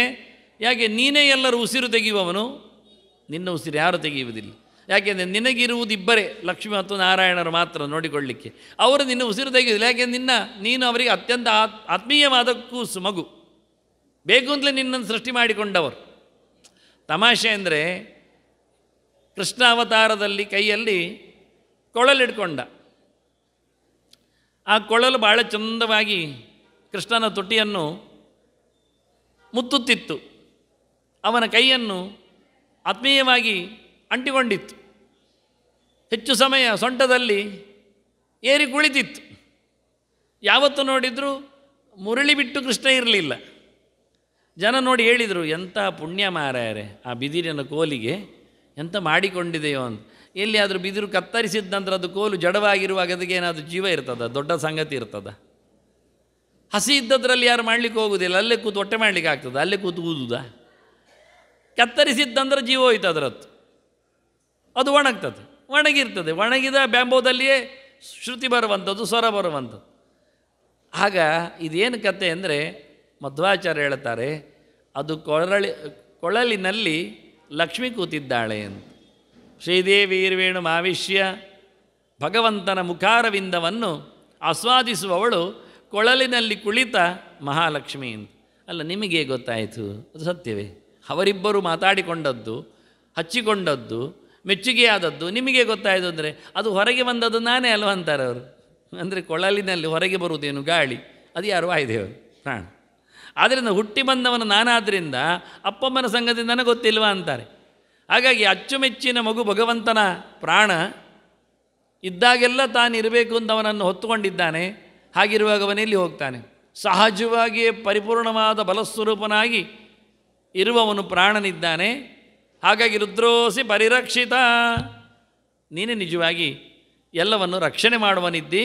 ಭಗವಂತನ ನಿರಂತರ, ಇದಕ್ಕಾಗಿ ಅಲ್ಲ, ವಿಷ ಕುಡಿದದಕ್ಕೆ ಪ್ರಾರ್ಥನೆ ಅಲ್ಲ, ನಿರಂತರವಾಗಿ ಪ್ರಾಣನ ಯಾವತ್ತೂ ಸಹ ನಾಮಸ್ಮರಣೆ. ಇವತ್ತು ಸಹ ರಾಮನಾಮ ಹೇಳುತ್ತಾ ಹನೋ ರೂಪದಲ್ಲಿ ಕಿಂಪುರುಷೇ ಕಿಲಾಸ್ತೆ ಕಿಂಪುರುಷ ಖಂಡದಲ್ಲಿ ಕೂತಿದ್ದಾನೆ. ಕೇಳಿದ್ದೇ ಹಾಗೆ ರಾಮ ಕೇಳುವಾಗ ಹೇಳುತ್ತಾನೆ, ಹೊರಟ ಇವನು ಸಹ ಸಮಾಯಾತ ಸಮಾಯಾತ ಅಂದಾಗ ಮೊದಲ ಸೀಟಿನಲ್ಲೇ ಹನುಮಂತ ಬಂದು ಕೂತಿದ್ದಾನೆ. ಪೋಯಿ ಅಂತ ರಾಮ ಹೇಳ್ತಾನೆ, ನೀನೆಲ್ಲಿಗೆ? ಅಲ್ಲ, ನೀನು ಕರೆದಲ್ಲಿಗೆ, ನೀನಿರು ಅಂತಾನೆ. ನೀನು ಚಿರಂಜೀವಿಯಾಗಿ ಇರು, ನಾನು ಬಂದ ಸುದ್ದಿ ಜನರಿಗೆ ಗೊತ್ತಾಗಬೇಕಲ್ಲ. ಹಾಗಾಗಿ ಮಂಗನನ್ನಾದರೂ ನಂಬ್ತಾರೆ ಜನರು, ಮನುಷ್ಯರನ್ನು ನಂಬುವುದಿಲ್ಲ. ಅದಕ್ಕೋಸ್ಕರ ನೀನು ಇರಬೇಕು, ನೀನು ನಿರಂತರವಾಗಿ ನನ್ನ ನಾಮಸ್ಮರಣೆ ಮಾಡ್ತಾ ರಾಮಾಯಣ, ಕೋಟಿ ರಾಮಾಯಣ, ಒಂದೇ 24,000 ಅಲ್ಲ, ಶತಕೋಟಿ ಪ್ರವಿಸ್ತರವಾದ ರಾಮಾಯಣವನ್ನು ಜನರಿಗೆ ಮುಟ್ಟಿಸುವ ಕೆಲಸ ನಿನ್ನಲ್ಲಿ ಆಗಬೇಕು ಹೇಳಿ ಆಯಿತು ಅಂತ. ನನಗೆ ನಿನ್ನ ಹೆಸರು ಹೇಳಲಿಕ್ಕೆ ಉಂಟು ಅಂತಾದರೆ ಅದು ಎಷ್ಟು ಸಾವಿರ ಕೋಟಿ ವರ್ಷ ಬದುಕಾದರೂ ಪರವಾಗಿಲ್ಲ, ಬೇಸರ ಆಗುವುದಿಲ್ಲ ಅಂತಾನೆ. ಒಳ್ಳೆಯದಾಯಿತು ಅಂತ. ಹಾಗಾಗಿ ಇವತ್ತು ಸಹ ಸ್ಮರನ್ ಸರೇಮೇ, ಭಗವಂತನ ಚಿಂತನೆ ಮಾಡ್ತಾ ಅವನು ಕೂತಿದ್ದಾನೆ. ಹಾಗಾಗಿ ನಿರಂತರ ರುದಂ ರಾತಿ, ದೇವರ ಸೊಲ್ಲನ್ನು ಹೇಳುವವ, ಶಬ್ದ ಮಾಡುವವ. ಹಾಗಾಗಿ ಶಬ್ದ ಮಾಡಿ ಎಲ್ಲ ಕಡೆಯಲ್ಲಿ ರಕ್ಷಣೆಯನ್ನು, ದೇವರ ನಾಮಸ್ಮರಣೆಗೆ ಎಷ್ಟು ಬೆಲೆ ಉಂಟು ಕೇಳಿದರೆ ಎಂಥ ಭೀತಿ ಬರುವುದಿಲ್ಲ, ಭಾರಿ ಖುಷಿಯಾಗಿರ್ತದೆ. ನಾವಿವತ್ತು ಆಯುಧ ಪೂಜೆ ಮಾಡಿದ್ದೇವಲ್ಲ, ನಮ್ಮ ಆಯುಷ್ಯವನ್ನು ಸೆಳೆಯುವಂಥದ್ದು ಅಂತ ಅರ್ಥ. ಆಯುಧ ಅಂದರೆ ಅದು ಕತ್ತಿ ಗುರಾಣಿ ಎಂಥದ್ದು ಆಗ್ಬೋದು, ಎಲ್ಲವೂ ಆಯುಧಗಳೇ ನಮ್ಮದು, ಒಟ್ಟು ಸಲಕರಣೆಗಳು. ಟೋಟಲಿ ಸರ್ವಪ್ರಹರಣಾಯುಧ ಅಂತ ನಾನು ಹೇಳೋದು. ನಾನು ಹೆಚ್ಚು ಬರಿದಿಲ್ಲ ಪರ್ವ ಸಮೀಕ್ಷೆಯಲ್ಲಿ, ಈ ಸರ್ತಿ ಬರಿಬೇಕು ಮತ್ತೆ ಯೋಚನೆ ಮಾಡಿದ್ದೆ. ಪಂಚಾಯುಧಗಳು ಮುಖ್ಯವಾಗಿ ಶಂಖ ಬ್ರಹ್ನಂದಕಿ ಚಕ್ರಿ ಶಾರ್ಗಧನ್ವ ಗದಾಧರ ಅಂತ. ಅದರಲ್ಲಿ ಹೆಚ್ಚು ಜನರು ಉಪಯೋಗಕ್ಕೆ ಬರುವುದು ಕತ್ತಿಯೇ. ಮನೆಯಲ್ಲಿ ಎಲ್ಲದಕ್ಕೂ ತೆಂಗಿನಕಾಯಿ ಹೊಡಿಲಿಕ್ಕೂ ಬೇಕು, ತರಕಾರಿ ಹೆಚ್ಚಲಿಕ್ಕೂ ಬೇಕು, ಒಂದು ನೈಫ್ ಏನಾದರೂ ಅದರ ಬಗ್ಗೆ ಆಗಿದ್ದೇನೆ ಅಲ್ಲಿ. ಹಸಿರು ವಿಷಸನ ಖಡ್ಗ ಅಂತ ಹೇಳಿಕೊಂಡು ಅದರ ಪ್ರಾರ್ಥನೆ, ಅದರ ಹುಟ್ಟೆಲ್ಲ ತೋರಿಸಿಕೊಟ್ಟಿದ್ದೇನೆ. ಹೀಗಾಗಿ ಪಂಚಾಯುಧದ ಸ್ಮರಣೆ, ಪ್ರಧಾನವಾಗಿ ಚಕ್ರ, ನಾರಾಯಣ ವರ್ಮದ ಚಿಂತನೆ, ಇವನ್ನೆಲ್ಲ ಹಾಕ್ಲಿಕ್ಕೆ ಬೇಕಿತ್ತು. ಹಾಗಾಗಿ ಮುಂದುವರಿದ ಭಾಗದಲ್ಲಿ, ನಾನು ಮುಂದುವರಿದ ಭಾಗದಲ್ಲಿ ಅದನ್ನೇ ಎಕ್ಸ್ಪ್ಯಾನ್ಷನ್ ಮಾಡುವಾಗ ರಿವೈಸ್ಡ್ ಎಡಿಷನ್ನಲ್ಲಿ ಅದೆಲ್ಲ ಕೊಡ್ತೇನೆ. ಪಂಚಾಯುಧಗಳ ಚಿಂತನೆ, ಮುಖ್ಯವಾಗಿ ಚಕ್ರದ ಚಿಂತನೆ, ಶಂಖದ ಚಿಂತನೆ, ಭಗವಂತನ ಕೈಯಲ್ಲಿನ ಆಯುಧಗಳು ನಮಗೆ ಪುರುಷಾರ್ಥಗಳನ್ನು ಕೊಡುವಲ್ಲಿ ಸಹಾಯಕವಾಗಿವೆ ಅನ್ನೋ ನೆಲೆಯಲ್ಲಿ. ಹಾಗಾಗಿ ಭಗವಂತ ಚಕ್ರಶಂಖ ಗದಾಪದ್ಮ ಮಾತ್ರ ಅಲ್ಲ, 5ನೇದ್ದೊಂದು ಇಟ್ಕೊಂಡಿದ್ದಾನೆ, ಜನರಿಗೆ ಗೊತ್ತೇ ಇಲ್ಲ. ಅದು ಕತ್ತಿ ಸೊಂಟದಲ್ಲಿ ಉಂಟು. ಅದು ನಮ್ಮ ಫೇವರೆಟ್ ಮನೆಯಲ್ಲಿ ಆಯುಧ. ಎಲ್ಲರಿಗೂ ಎಲ್ಲ ಕೆಲಸಕ್ಕದು ಬೇಕೇ ಬೇಕು. ಹಾಗಾಗಿ ಅದನ್ನು ಇವತ್ತು ನಿಜವಾಗಿ ಪ್ರತಿಯೊಬ್ಬರು ಆಯುಧ ಎಲ್ಲಿ ಉಂಟು ಹುಡುಕಬೇಕಾಗಿಲ್ಲ. ಒಂದು ಕತ್ತಿ ಇದ್ದರೆ ಸಾಕು, ಅದಕ್ಕೆ ಪೂಜೆ ಮಾಡಿದರೆ ಭಗವಂತನ ಎಲ್ಲ ಆಯುಧಗಳ ಪೂಜೆ ಆದ ಹಾಗೆ. ಅದನ್ನು ಹೇಗೆ ಬೇಕಾದರೂ ಮತ್ತು ಉಪಯೋಗಿಸಿಕೊಂಡ್ರೆ ಅದು ನಮ್ಮನ್ನು ಅಡ್ಡದಾರಿಯಲ್ಲಿ ಹೊಡೆಯುವುದಿಲ್ಲ, ಘಾಸಿ ಮಾಡುವುದಿಲ್ಲ, ತೊಂದರೆ ಕೊಡುವುದಿಲ್ಲ. ಅದರಲ್ಲಿ ದೇವರು, ದೇವರ ನಂತರದಲ್ಲಿ ದುರ್ಗೆ, ಲಕ್ಷ್ಮಿ, ಅವಳ ದೊಡ್ಡ ಪಾತ್ರ ಇದೆ ಅದರಲ್ಲಿ.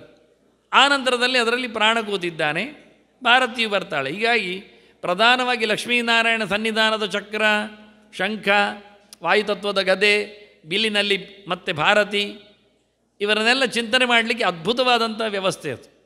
ಹಾಗಾಗಿ ಇವಳು ಪ್ರಾಣನನ್ನು ಹೇಳುವಾಗ ಇವರು ಹೇಳ್ತಾರೆ, ಇಂದ್ರಸ್ತ್ವಂ ಪ್ರಾಣ ತೇಜಸ ರುದ್ರೋಸಿ ಪರಿರಕ್ಷಿತ. ಯಾವುದು ಆಯುಧವಾಗಿ ರೋದನಗೈಯುವಂಥದ್ದುಂಟೋ, ರುದ್ರ ಅಂದರೆ ರೋದನ ಮಾಡಿಸುವಂಥದ್ದು, ಅಳುವಂತೆ ಮಾಡುವಂಥದ್ದು, ಘಾಸಿಯನ್ನು ಮಾಡುವಂಥದ್ದು, ಆಯುಧ ಯಾವುದುಂಟೋ ಅದರಲ್ಲಿ ರಕ್ಷಣೆ ಮಾಡುವವ ನೀನು. ನಾವು ತಪ್ಪು ಬಳಸಿದ್ರು, ಹೆಚ್ಚು ಕಡಿಮೆ ಆದರೂ ನಮಗೆ ಉಪದ್ರವ ಆಗದಂತೆ ರಕ್ಷಣೆ ಮಾಡುವವ ನೀನಿದ್ದಿಂದ. ರುದ್ರೋಸಿ ಪರಿರಕ್ಷಿತ ತ್ವಂ ಅಂತರಿಕ್ಷೇ ಚರಸಿ ಸೂರ್ಯಸ್ತ್ವಂ ಜ್ಯೋತಿಷಾಂಪತಿ. ಮೇಲಕ್ಕೆ ಓಡಾಡ್ತೀಯಲ್ಲ, ಅದು ಯಾರು? ನೀನೇ, ಸೂರ್ಯ ನೀನೇ. ಸೂರ್ಯನೊಳಗೆ ನೆಲೆಗೊಂಡವ ನೀನೇ. ಸೂರ್ಯ ಅಂದ್ರೇನು? ಸೂರ್ಯಪ್ರಾಪ್ಯ ಅಂತ. ಸೂರ್ಯಭಿಹಿ ಪ್ರಾಪ್ಯತೆ ಅಥವಾ ಅಯತೆ. ಒಳ್ಳೆಯವರು, ರಾಜ್ಯರು, ಚಿಂತಕರು ಯಾರನ್ನು ಸ್ತೋತ್ರ ಮಾಡ್ತಾರೋ, ಯಾರು ನಿಜವಾಗಿ ಒಳ್ಳೆಯವರು, ಅವರು ಬೆಳಗ್ಗೆದ್ದು ಸೂರ್ಯ ಬರೋ ಮುಂಚೆ ಶುದ್ಧ ಸ್ನಾತರಾಗಿ ಅವನನ್ನು ಕರೀತಾರೆ, ಕಣಮುಚ್ಚಿ ಬರಬೇಕು ಎಂದು ಸ್ವಾಗತ ಮಾಡ್ತಾರೆ. ಬಂದ ನಂತರ ಸ್ವಾಗತಿಸುವ ಪ್ರಯೋಜನ ಇಲ್ಲ, ಅದು ಫಾರ್ಮ್ಯಾಲಿಟಿ, ಸಮಯ ಇಲ್ಲ. ಬಂದಾಯ್ತಲ್ಲ, ಮತ್ತೆ ಸೂರ್ಯ ಬಾ ಅಂತೇಳಿ ಬಂದಾಗಿದೆ, ಮತ್ತೆ ಹೋಗ್ತಾನೆ ಇಲ್ಲ. ಬರೋ ಮುಂಚೆ ನಾವು ಹೇಳಬೇಕು, ಎದ್ದರೆ ನಮ್ಮದು ತಲೆ ಸರಿ ಇರ್ತದೆ, ಇಷ್ಟೇ ವಿಷಯ. ಹೋದ ನಂತರ ಮಲಗಬೇಕು, ಹೋದ ನಂತರ ಮಲಗಿದರೆ ನಮ್ಮ ತಲೆ ಸರಿ ಇರ್ತದೆ. ಹಗಲು ಸೂರ್ಯ ಇದ್ದಾಗ ಮಲಗಲಿಕ್ಕಿಲ್ಲ, ಇಷ್ಟೇ ನಿಜವಾಗಿ.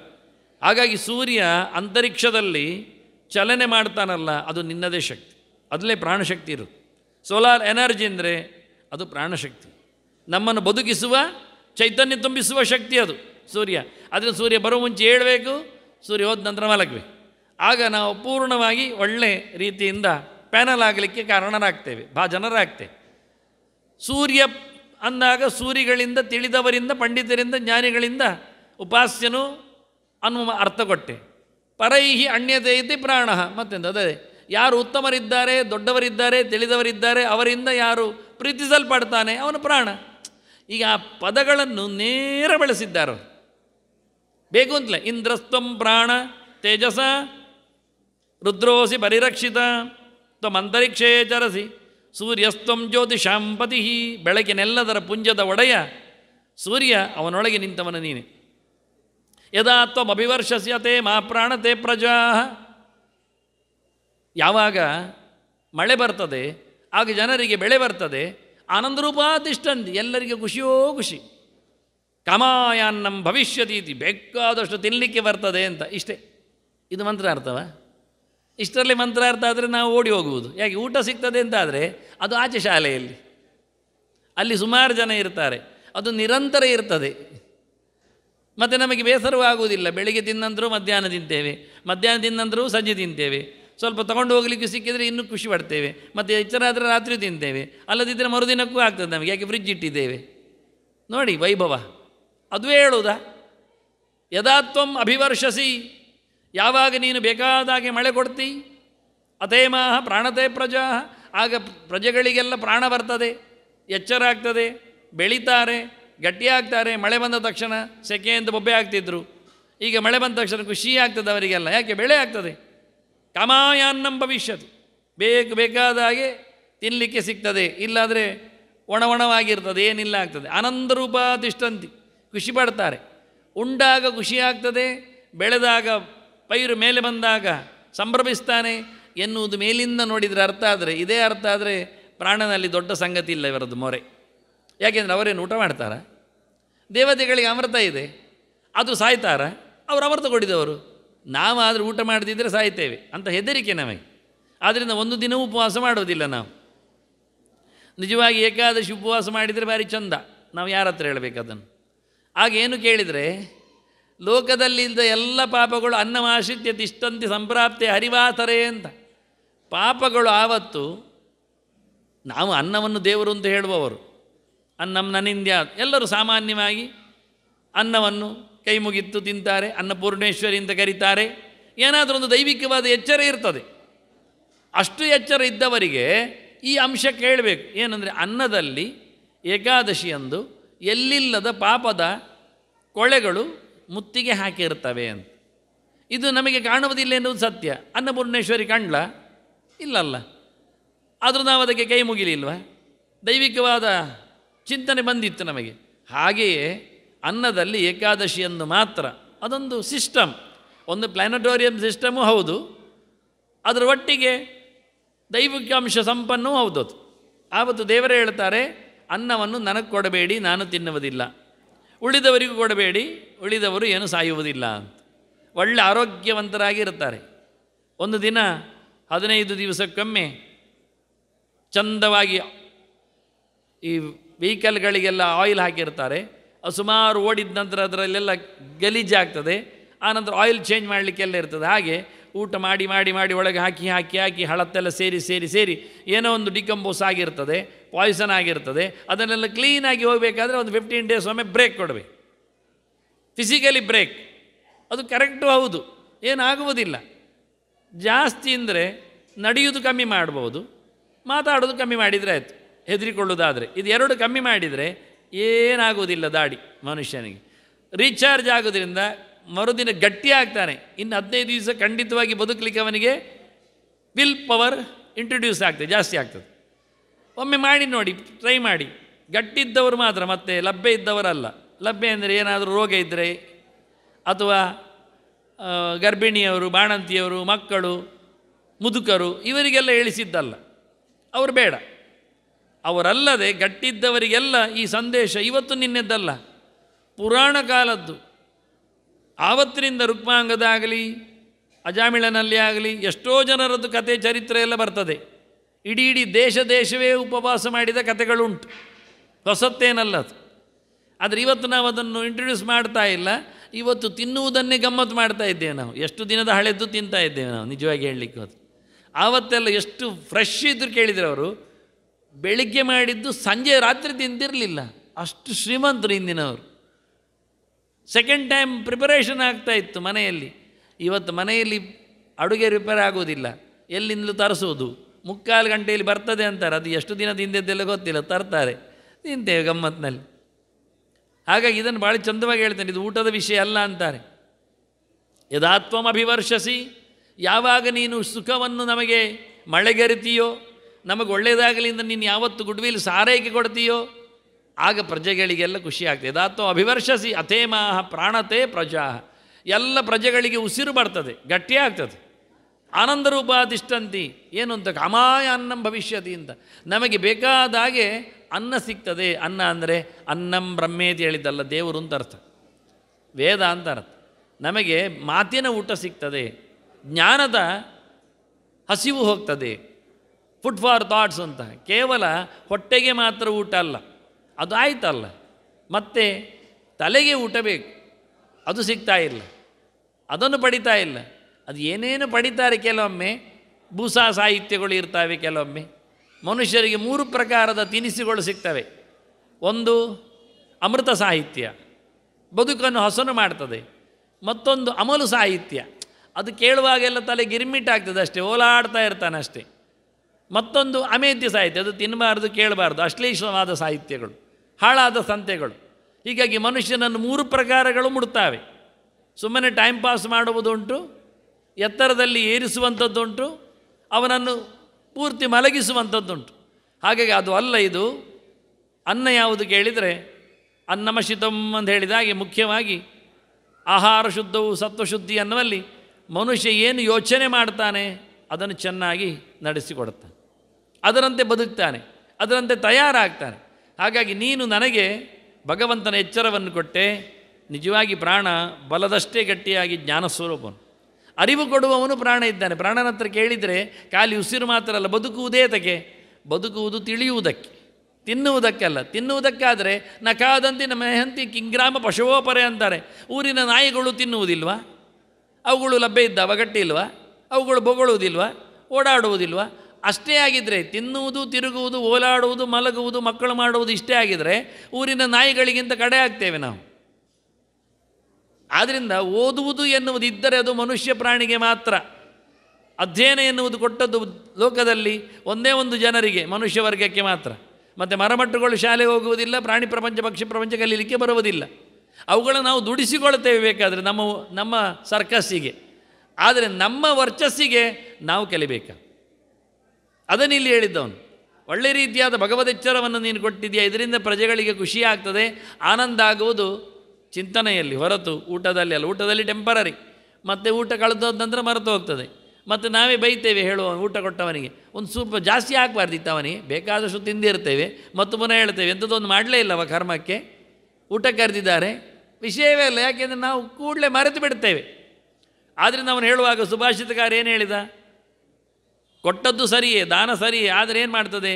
ಅನ್ನೇನ ಕ್ಷಣಿಕಾ ತೃಪ್ತಿ ಯಾವಜ್ಜೀವಂತ ವಿದ್ಯೆ. ಅನ್ನ ಕೊಟ್ಟರೆ ಆಗ ಮಾತ್ರ ಹೊಟ್ಟೆ ತುಂಬಿತು, ನಾಳೆ ಮರೆತು ಹೋಗ್ತದೆ. ನಾಳೆ ಮತ್ತೆ ಪುನಃ ಕೇಳ್ತೇವೆ ನಾವು ಹತ್ರ, ನಿನ್ನೆ ಕೊಟ್ಟಿದ್ದೆಲ್ಲ ಕೊಡು ಅಂತ. ಕೊಡದಿದ್ದರೆ ಬೈತೇವೆ, ನಿಂಗೆ ಅಂತ ಮಂಡೆ ಮಾರಿ, ನಿನ್ನೆ ಕೊಟ್ಟದಲ್ಲ ಇವತ್ತು ಹಾಕೋದು. ಇದು ಒಳ್ಳೆ ಕಥೆ ಆಯ್ತಲ್ಲ. ವಿದ್ಯೆ ಆಗಲ್ಲ, ಬದುಕಿನ ಉದ್ದಕ್ಕೆ ಬರ್ತದೆ, ಜನ್ಮಾಂತರಕ್ಕೂ ಅದು ಕ್ಯಾಶ್ ಮಾಡಲಿಕ್ಕೆ ಆಗ್ತದೆ, ಧಾರಣೆ ಗಟ್ಟಿ ಇದ್ದರೆ. ಹಾಗಾಗಿ ಅಂಥ ಅನ್ನವನ್ನು ನೀನು ಕೊಡ್ತೀನಿ ಅಂತೇಳಿ ಭಾಳ ಚೆನ್ನಾಗಿ ಆನಂದರೂಪ ತಿಷ್ಟಂತಿ ಲೋಕ ಕಾಮಾಯಾನ್ನಂ. ಕಾಮಾಯ ಅಂದರೆ ಭಗವಂತನಿಗಾಗಿ, ಪೂರ್ಣಾನಂದ ಸ್ವರೂಪನಾದ ಭಗವಂತನಿಗಾಗಿ ನಾವು ಚಿಂತನೆಯಲ್ಲಿ ಗಟ್ಟಿಯಾಗಿದ್ದೇವೆ ಅಂತೇಳಿ ಕೊಟ್ಟದ್ದನ್ನು ಚಿಂತನೆ ಮಾಡ್ತಾರೆ. ಯಥೇಷ್ಟವಾಗಿ ಆನಂದವಾಗುವುದು ಚಿಂತನೆಯಲ್ಲಿಂದ. ಕಾಮಾಯನ್ನ ಭವಿಷ್ಯತಿ ವ್ರಾತ್ಯಸ್ತ್ವಂ ಪ್ರಾಣೈಕರಿಷಿ. ನೀನು ಯಾರು ಕೇಳಿದರೆ ನೀನು ವ್ರಾತ್ಯ ಅಂತಾರೆ. ಇವತ್ತು ಭಾಳ ಕಷ್ಟವಾದದ್ದು ವೇದ ಸಾಹಿತ್ಯದೆಡೆಗೆ ಸೈಕ್ಲೋಪೀಡಿಯಾ ನೋಡಿ ಅರ್ಥ ಮಾಡುವವರಿಂದ.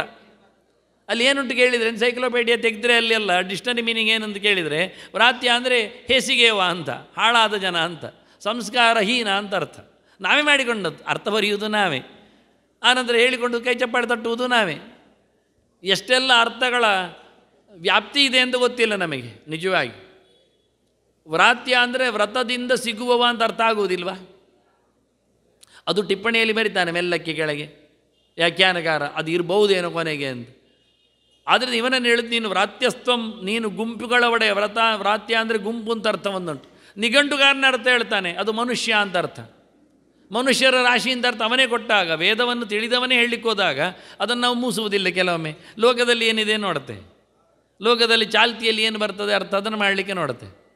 ನಿಜವಾಗಿ ಉದಾತ್ತವಾದ ಅರ್ಥ ನಮಗೆ ಹೊಳೆಯುವುದಿಲ್ಲ. ಆಗ ಹೇಳ್ತಾನೆ, ವ್ರಾತ್ಯಸ್ತ್ವಂ ಪ್ರಾಣೈಕ ಋಷಿ, ನೀನು ಎಲ್ಲ ಸಮೂಹಗಳ ಒಡೆಯ, ವೇದವ್ರತವನ್ನು ನಡೆಸಿಕೊಟ್ಟವ, ವೇದವನ್ನು ಜಗಕ್ಕೆ ಹಂಚಿದವ. ವ್ರತದಿಂದ ಮಾತ್ರ ಸಿಗುವಂಥದ್ದು ದೇವರು, ಸುಮ್ಮನೆ ಸಿಗುವುದಿಲ್ಲ. ಕೆಲ ನಿಯಮಗಳಿರ್ತವೆ, ಅದನ್ನು ಪಾಲಿಸಿಕೊಂಡ್ರೆ. ವೈದ್ಯರು ಹೇಳಿದರೆ ಮಾಡ್ತೇವೆ ನಾವು ಕೆಲವೊಮ್ಮೆ. ಅವರೊಮ್ಮೆ ಗಟ್ಟಿಯಾಗಿ ನೀನು 5 ಗಂಟೆಗೆ ಹೇಳ್ಬೇಕು ಹೇಳಿದರೆ, ಇಲ್ಲಾದರೆ ನನ್ನ ಮಾತ್ರೆ ವರ್ಕ್ ಮಾಡೋದಿಲ್ಲ ಹೇಳಿದರೆ ಎಲ್ಲರೂ ಗ್ಯಾರಂಟಿ ಹೇಳ್ತಾರೆ. ಯಾಕೆ ಅಂದರೆ ಅವರು ದುಡ್ಡು ಕೊಟ್ಟಿದ್ದಾರಲ್ಲ, ಅದಕ್ಕೆ ಮಾತ್ರೆಗೋಸ್ಕರ ಕೈ ಮುಗಿಯುವುದಲ್ಲ. ಅವರು ಮಾತ್ರೆ ತಗೊಳ್ಳಿಕ್ಕೆ ದುಡ್ಡು ಕೊಟ್ಟಿದ್ದಾರೆ, ಮತ್ತು ಖರ್ಚು ಆಗ್ತದೆ, ಅದಕ್ಕೋಸ್ಕರ ಆಯಿತು ಅಂತ. ಹಾಗೆ ನಮಗೆ ನಮ್ಮದೇ ಆದ ಫಿಸಿಕಲ್ ವ್ರತಗಳನ್ನು ನಾವು ಮಾಡ್ತೇವೆ. ಅಂಥ ಕಡೆಯಲ್ಲಿ ಕೂತ್ಕೊಳ್ಳೋದು. ಅವ್ರು ಹೇಳ್ತಾರೆ ದಿನಕ್ಕಿಷ್ಟು ನಡಿಬೇಕು, ಕೊನೆಗೆ ಎಲ್ಲಿ ನಡೆಯುದು? ಕೊನೆಗೆ ಅವನ ಮನೆ ಪಕ್ಕದಲ್ಲಿ ಆದರೂ ಆಚೀಚೆ ಹೋಗ್ತಾನೆ. ರಾತ್ರಿ ಕತ್ತಲು ಆರಿಸಿ ಭೂತ ಹೋದಾಗೆ ಆಚೀಚೆ ಹೋಗ್ತಾನೆ. ಎಂತ ಮಾಡೋದು? ಮತ್ತು ಹೇಳಿದ್ದಾರೆ ಅವರೆಂತ. ಕೊನೆಗೆ ಹೋಗ್ಲಿಕ್ಕೆ ಆಗುವುದಿಲ್ಲ ಹೇಳಿದರೆ ಅವರೇ ಒಂದು ಸೈಕಲ್ನಂಥದ್ದು ಕೊಡ್ತಾರೆ, ಮೆಷಿನ್. ಅಲ್ಲೇ ನೀನು ಕೂತ್ಕೊಂಡು ಕೈಗೆಲ್ಲ ಅಲ್ಲಾಡಿಸುವ ಹಾಗೆ ಮಾಡೋದು. ಇದೊಂದು ಹುಚ್ಚು ರೀತಿಯಲ್ಲಿ. ಇಷ್ಟಾದರೂ ನಾವು ಮಾಡಲಿಕ್ಕೆ ಇಷ್ಟಪಡ್ತೇವೆ. ಈ ವ್ರತಗಳು ನಾವು ಹೆಚ್ಚು ತಿನ್ನುವುದು ಯಾಕೆ, ಮತ್ತು ಈ ಪ್ರಕಾರದ ಸರ್ಕಸ್ ಯಾಕೆ? ಸ್ವಲ್ಪ ಕಮ್ಮಿ ತಿನ್ನಬಾರ್ದಿತ್ತ. ಅದು ವೈದ್ಯರು ಹೇಳಿದ್ರು ಒಮ್ಮೆ, ನೀವು ರಾತ್ರಿ 1-2 ಚಪಾತಿ ಮತ್ತೊಂದು ಲೋಟ ಹಾಲು ಕುಡಿದು ಮಲಗಿಬಿಡಿ ಸಾಕು ಅಂತ. ಅವ ಆಯಿತು ಹೋದ. ಪಕ್ಕ ಹಿಂದೆ ಬಂದು ಕೇಳ್ತಾನೆ, ಅಲ್ಲ ವೈದ್ಯರೇ, ಅದು ರಾತ್ರಿ ಊಟ ಆದ ನಂತರ ಮೊದಲಿಗ ಕೇಳಿದ. ಎಂಥ ಪುಣ್ಯಾತ್ಮ! ನಾವು ಏನು ಮಾಡಲಿಕ್ಕೂ ಹೆಚ್ಚಿಗೆ ಮಾಡಲಿಕ್ಕೆ ತಯಾರಿರ್ತೇವೆ, ಮಿಸ್ ಮಾಡಲಿಕ್ಕೆ ತಯಾರಿಲ್ಲ, ಬಿಟ್ಟುಕೊಡ್ಲಿಕ್ಕೆ ತಯಾರಿಲ್ಲ. ಸೇರ್ಪಡೆ ಎಷ್ಟು ಮಾಡ್ತೇವೆ? ವ್ರಾತ್ಯಸ್ತ್ವಂ ಪ್ರಾಣೈಕ ಋಷಿ ಅತ್ತ ಸರ್ವಸ್ಯ ಅದ್ಯಸ್ಯ ಸತ್ಪತಿ, ಇಡೀ ಲೋಕದ ಅತ್ತ ವಿಶ್ವಸ್ಯ ಸತ್ಪತಿ. ಇಡೀ ಲೋಕವನ್ನು ನೀನು ಕಬಳಿಸ್ತೀಯ, ಎಲ್ಲವನ್ನು ಅಪೋಷಣ ಮಾಡಲಿಕ್ಕೆ ನೀನು ತಯಾರಿದ್ದೀಯ, ಎಲ್ಲ ಒಳ್ಳೆಯದಕ್ಕೂ ನೀನು ಒಡೆಯನಾಗಿ ಕೂತಿದ್ದೀಯ. ವಯಂ ಆದ್ಯಸ್ಯ ದಾತಾರಃ ಪಿತಾತ್ವಂ ಮಾತರಿಶ್ವನಃ, ನಾವು ನಿನಗೆ ಎಲ್ಲವನ್ನು ಕೊಡ್ತೇವೆ. ವಯಂ ಆದ್ಯಸ್ಯ ಅಂದರೆ ಮೊತ್ತ ಮೊದಲುಳ್ಳವನಿಗೆ, ಮೊತ್ತ ಮೊದಲು ಚತುರ್ಮುಖನಾಗಿ ಅಥವಾ ಪ್ರಾಣನಾಗಿ ಭಗವಂತನಿಂದ ಹುಟ್ಟಿ ಬಂದವನಿಗೆ ವಯಂ ದಾತಾರಃ, ನಾವು ಕರಗಳನ್ನು ಕೊಡುವವರು, ಟ್ಯಾಕ್ಸ್ ಪೇಯರ್. ನೀನು ಕೊಟ್ಟದ್ದಕ್ಕೆ, ನೀನು ಇಷ್ಟು ನಮಗೆ ಉಸಿರು ಕೊಟ್ಟದ್ದಕ್ಕೆ ನಾವೇನು ಮಾಡೋದು? ಭೂಯಿಷ್ಠ ಅಂತೆ ನಮೋಕ್ತಿಮಿದೇವ ಅಂದಷ್ಟು ಕೈ ಮುಗಿದೇವಷ್ಟೆ. ವಯಂ ಆದ್ಯಸ್ಯ ದಾತಾರಃ ಪಿತಾತ್ವಂ ಮಾತರಿಶ್ವನಃ, ನಿನಗೆ ನಾವು ಮಕ್ಕಳು. ಪಿತಾತ್ವಂ, ನೀನಪ್ಪ. ಪಾತೀತಿ, ನಮ್ಮನ್ನು ರಕ್ಷಣೆ ಮಾಡುವವ. ಉಸಿರು ಕೊಟ್ಟವ ನಮ್ಮ ಅಪ್ಪ ಅಲ್ಲ, ಮತ್ತೇನು? ಮತ್ತಾರೂ ಅಲ್ಲ. ಹುಟ್ಟಿಸಿದವಪ್ಪ ಆದರೆ ರಕ್ಷಣೆ ಮಾಡುವುದಿಲ್ಲ. ಶಿಕ್ಷಣ ಕೊಟ್ಟವಪ್ಪ ಆದರೆ ಅವನು ಬೇಕಾದಷ್ಟು ವೃತ್ತಿ ಕೊಡುವುದಿಲ್ಲ. ನೀನು ಎಲ್ಲವನ್ನು ಕೊಡ್ತೀಯ. ಆದ್ದರಿಂದ ನೀನು ಮಾತರಿಶ್ವ, ಮಾತುಗಳಲ್ಲಿ ಓಡಿದವ, ಭಗವಂತ ಎಚ್ಚರ ಪಡೆದವ, ಆಕಾಶದಲ್ಲಿ ತುಂಬಿದವ. ನನಗೆ ನೀನು ವಿಶೇಷವಾಗಿ ಮುಖ್ಯವಾಗಿ ಅಪ್ಪನ ಸ್ಥಾನದಲ್ಲಿ ನಿಂತು ರಕ್ಷಣೆ ಮಾಡಬೇಕು ಅಂತ ಬಹಳ ಚಂದವಾಗಿ. ಯಾಕೆಂದರೆ ನೀನು ಪ್ರಾಣ ಏಕರಿಷಿ, ಮುಖ್ಯನಾದವ ನೀನೇ, ಲೀಡರ್ ನೀನು. ನಿನ್ನಲ್ಲಿ ಕೇಳದಿನ್ನು ಯಾರಲ್ಲಿ ಕೇಳು? ಉಳಿದವರಲ್ಲಿ ಕೇಳಿದರೆ ಅಲ್ಲಿ ನೋಡು, ಅವನ ಹತ್ರ ಕೇಳು ಹೇಳ್ತಾರೆ. ಹಾಗಾಗಿ ಏನು ಅರೇಂಜ್ಮೆಂಟ್ ಆಗಬೇಕಿದ್ರು ಲೀಡರಲ್ಲಿ ಹೇಳಲಿಕ್ಕೆ. ಆದ್ದರಿಂದ ಪ್ರಾಣೈಕರಿಷಿ ಅಂತ ಹೇಳುತ್ತಾ, ನೀನೇ ಎಲ್ಲವನ್ನು ಎಚ್ಚರದಲ್ಲಿ ಕೇಳುವವನು ಹೇಳುವವನಾದ್ದರಿಂದ ನಿನ್ನಲ್ಲಿ ಕೇಳ್ತಾ ಇದ್ದೇನೆ ಅಂತ ಬಹಳ ಚಂದವಾಗಿ ಪ್ರಾಣನಲ್ಲಿ, ಗುಂಪಿನ ಒಡೆಯನಲ್ಲಿ, ಎಲ್ಲ ವ್ರತಗಳ ಒಡೆಯನಲ್ಲಿ, ಎಲ್ಲ ವ್ರತಗಳನ್ನು ಲೋಕಕ್ಕೆ ವೇದದ ಮೂಲಕ ತಂದವನಲ್ಲಿ ಇವರು ಪ್ರಾರ್ಥನೆ ಮಾಡಿಕೊಂಡರು. ಮತ್ತು ಕೊನೆಯ 1-2 ಮಂತ್ರಗಳು ದೇವತೆಗಳು ಹಾಡಿದ್ದು ಇದೆ.